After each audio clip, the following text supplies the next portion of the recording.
According to an analysis from Deutsche Bank, some 35% of all U.S. auto parts consist of components manufactured abroad, and Mexico's largest imports to its neighbor to the north are auto-related. These proposed tariffs would have devastating consequences on manufacturers in America and on American consumers, said NOM President and CEO Jay Timmons in a statement. NOM has largely supported the president on trade, while calling for a comprehensive solution to the immigration crisis.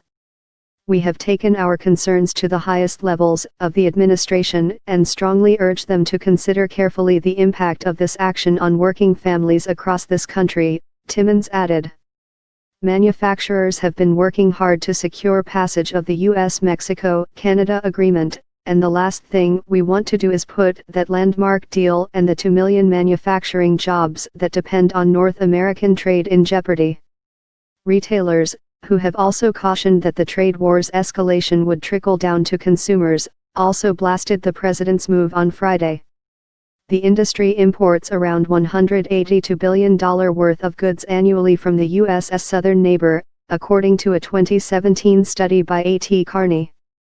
The growing tariff bill paid by U.S. businesses and consumers is adding up and will raise the cost of living for American families, the National Retail Federation said in a statement. Forcing Americans to pay more for produce, electronics, auto parts, and clothes isn't the answer to the nation's immigration challenges, and this certainly won't help move USMCA forward, it added. Blunt added that the imposition of tariffs against Mexico will undermine its positive impact and would impose significant cost on the U.S. auto industry.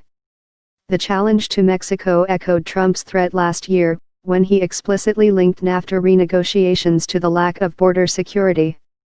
In an interview with CNBC on Friday, White House trade advisor Peter Navarro said that Trump's threat was in response to the country's export of illegal aliens.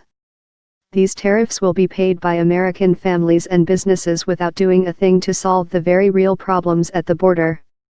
Instead, Congress and the president need to work together to address the serious problems at the border, the organization added.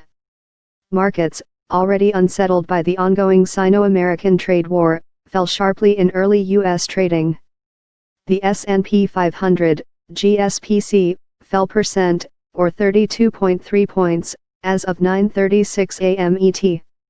The Dow, DJI, dropped percent, or points, while the Nasdaq, IXIC, retreated percent, or points. Trade war fears have already shaved off more than $5 trillion in foregone stock market gains, according to Deutsche data. Javier is an editor for NewsPulse Finance. Follow Javier on Twitter, @TeflonGeek. Read the latest financial and business news from NewsPulse Finance. Follow NewsPulse Finance on Twitter, Facebook, Instagram, Flipboard, Smart News, LinkedIn, YouTube, and Reddit.